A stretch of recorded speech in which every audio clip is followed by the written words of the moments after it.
proses konseling nantinya saya berperan sebagai konselor dan Kak Saskia sendiri nantinya akan berperan sebagai konseling.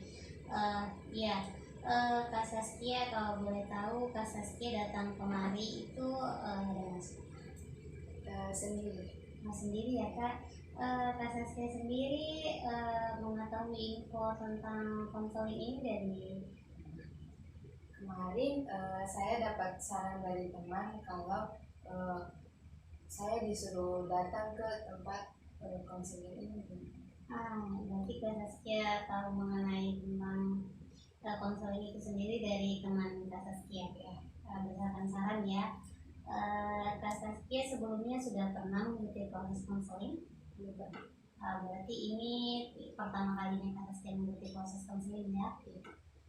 Baik Kak Saskia, sebelum kita masuk ke proses konseling, ada hal-hal yang perlu saya sampaikan.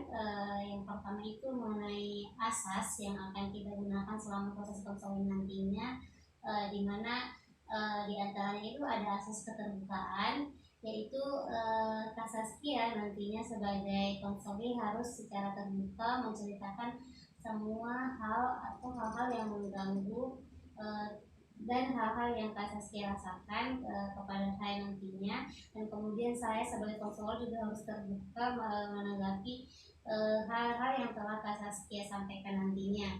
Nah, berikutnya ada asas kesukarelaan, yaitu Kak Saskia secara sukarela dan tidak berdasarkan paksaan dari siapapun untuk datang dan melakukan konseling di sini. Dan saya pun sebagai konselor harus sukarela memberikan bantuan nantinya dan menanggapi hal-hal yang Kak Saskia ceritakan. Nah, berikutnya ada asas kerahasiaan. Jadi Kak Saskia tidak perlu takut dan khawatir nantinya cerita Kak Saskia akan tersebar keluar atau didengar oleh siapapun, karena hal-hal yang Kak Saskia ceritakan di sini berakhir di sini dan hanya kita berdua yang tahu. Nah, Kak Saskia, kalau boleh tahu Kak Saskia sudah sarapan? Alhamdulillah sudah. Berarti Kak Saskia datang kemari dan melakukan proses konseling dengan keadaan perut yang terisi. Nah, semoga saat proses konseling juga berlangsung dengan baik Kak Saskia. Sebelumnya saya akan memberikan pilihan waktu konseling. Kak Saskia mau proses konseling selama 30 menit atau 45 menit? 30 menit.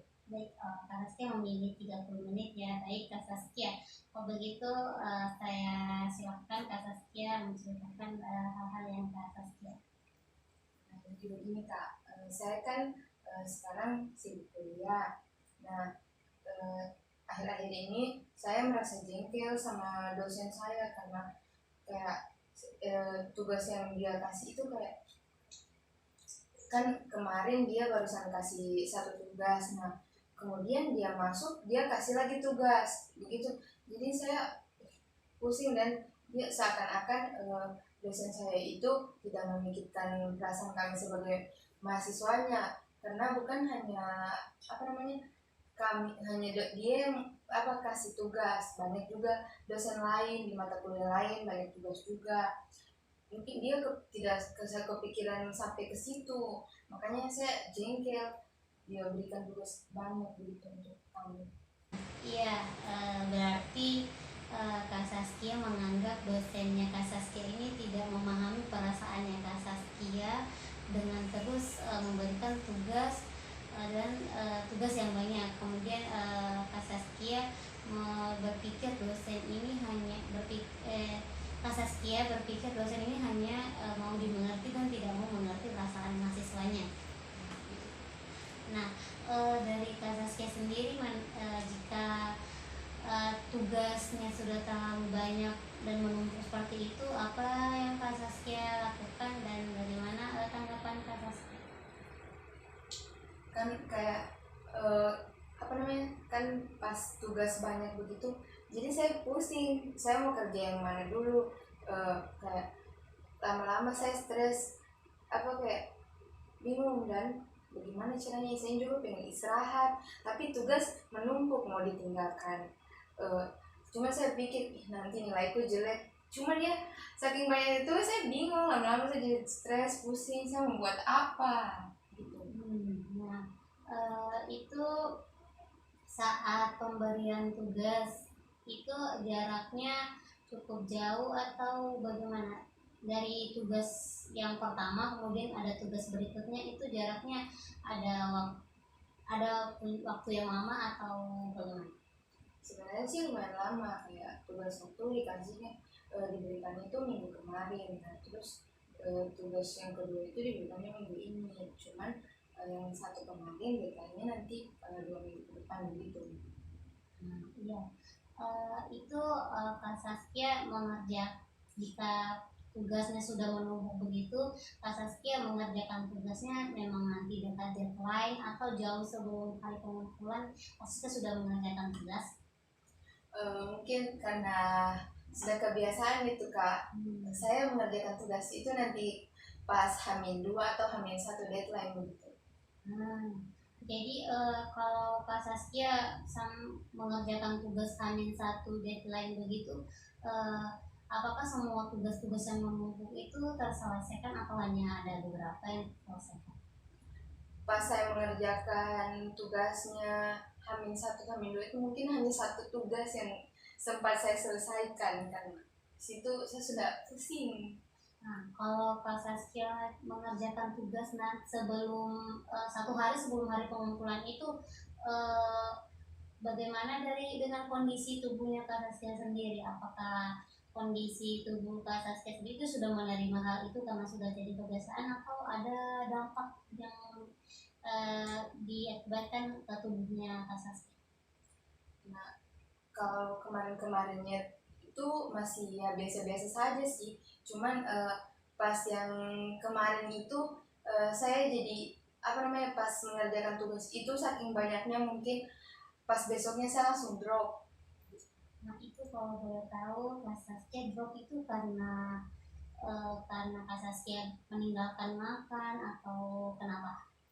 Di situ pas saya drop itu kan saya mengerjakannya itu kan sekitar mulai dari sore kan Kak. Di situ saya sudah tidak mempedulikan makan lagi karena saking paniknya tugas mau dikumpul, waktunya sudah mepet, jadi saya langsung kerja tugas tanpa pedulikan makan. Saya pantang makan sebelum tugas saya selesai begitu. Jadi Kak Saskia tidak mempedulikan perut Kak Saskia ini dalam keadaan lapar atau mampu, yang penting tugas Kak Saskia selesai dulu. Iya.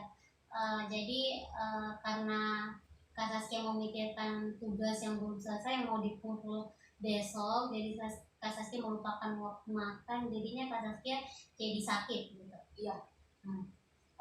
Kak Saskia, Kak Saskia sebelumnya masuk di prodi atau jurusan Kak Saskia saat ini itu karena pilihan Kak Saskia sendiri atau ada dorongan dari orang lain? Saya masuk di jurusan ini pilihan saya sendiri.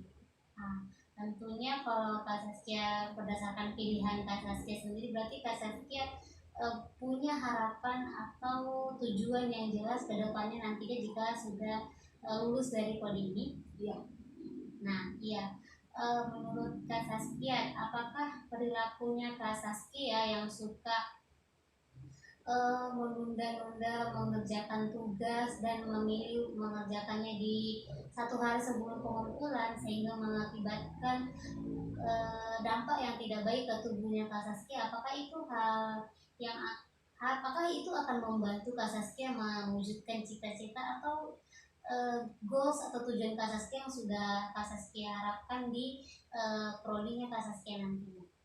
Sebenarnya sih menurut saya itu kebiasaan yang buruk ya Kak, kayak menunda-nunda tugas itu jadi berdampak pada diri saya sendiri. Cuman lantaran saking terbiasanya melakukan hal itu, jadi kayak tertutupi begitu, dan ini hal buruk atau hal baik jadi tapi tetap dilakukan begitu. Nah iya, berarti dari Kak Saskia sendiri itu sudah sadar kan kalau itu Kak Saskia, karena Kak Saskia yang memilih untuk menunda mengerjakan tugas, jadinya itu akan berimbas yang hal-hal yang tidak Kak Saskia inginkan ke tubuhnya Kak Saskia, seperti yang Kak Saskia ceritakan tadi sampai Kak Saskia sakit. Nah, karena Kak Saskia sendiri juga yang bilang kalau Kak Saskia punya harapan yang besar lulus dari prodi ini nantinya. Jadi Kak Saskia harus pandai memanajemen waktunya Kak Saskia dalam pengerjaan tugas. Jadi Kak Saskia dalam mengerjakan tugas mungkin Kak Saskia prioritaskan tugas yang mana Kak Saskia mau kerjakan, dan Kak Saskia jangan lupa untuk sayangi dirinya Kak Saskia sendiri, karena tentunya untuk merealisasikan apa harapan-harapan Kak Saskia sebelum masuk ke perguruan tinggi, pasti Kak Saskia perlu menyayangi diri Kak Saskia sendiri dulu, tubuhnya Kak Saskia sendiri harus sehat dulu. Nah, kemudian kalau Kak Saskia sehat, pikiran dan tubuh Kak Saskia sehat, maka Kak Saskia akan mudah dalam menjalani perkuliahan, dan Kak Saskia tidak akan punya beban saat mengerjakan tugas. Nah, dari Kak Saskia sendiri, menurut Kak Saskia, apakah tindakan Kak Saskia itu selama ini sudah betul? Menurut saya tindakan yang saya lakukan ini salah Kak, karena sering menunda-nunda pengerjaan tugas dikerjakan pas H-1 deadline begitu, jadi ujung-ujungnya berimbasnya ke kesehatan saya gitu. Ya, karena Kak Saskia sudah mengetahui itu hal yang tidak baik, jadi saya mau Kak Saskia karena pilihan ada di tangannya Kak Saskia mau tetap menjadi pribadi yang suka menunda-nunda tugas, dan kemudian ujung-ujungnya nanti Kak Saskia akan sakit, atau Kak Saskia mau belajar untuk membiasakan diri untuk mengerjakan tugas lebih awal, kemudian tidak melupakan waktu makan karena sibuk mengerjakan tugas jadi melupakan makan. Itu berada di keputusan ada di tangan Kak Saskia sendiri, itu merupakan pilihan Kak Saskia sendiri, karena Kak Saskia sendiri tahu apa yang terbaik untuk diri Kak Saskia sendiri. Baik, Kak Saskia, masih ada yang Kak Saskia ingin sampaikan? Mungkin itu saja Kak. Nah, baik Saskia, berdasarkan dari sisi konseling tadi, bagaimana perasaan Kak Saskia? Alhamdulillah sekarang saya sudah merasa lega Kak, karena kemarin-kemarin juga kayak saya juga pengen cerita ke orang-orang, cuman ya saya bingung. Jadi pas mengikuti sesi konseling ini saya jadi tahu bahwa yang saya lakukan sehari-hari ini berdampak buruk juga untuk saya. Jadi mulai dari sekarang saya mungkin akan membiasakan untuk memanajemen waktu, mengerjakan tugas jauh lebih awal gitu Kak. Baik, kalau Kak Saskia nantinya masih butuh teman untuk bercerita, Kak Saskia mau meluangkan unek-unek atau perasaan-perasaan Kak Saskia boleh menghubungi saya kembali. Nanti kita atur waktu untuk sesi konseling berikutnya. Baik, kalau begitu terima kasih Kak Saskia. Terima kasih Kak.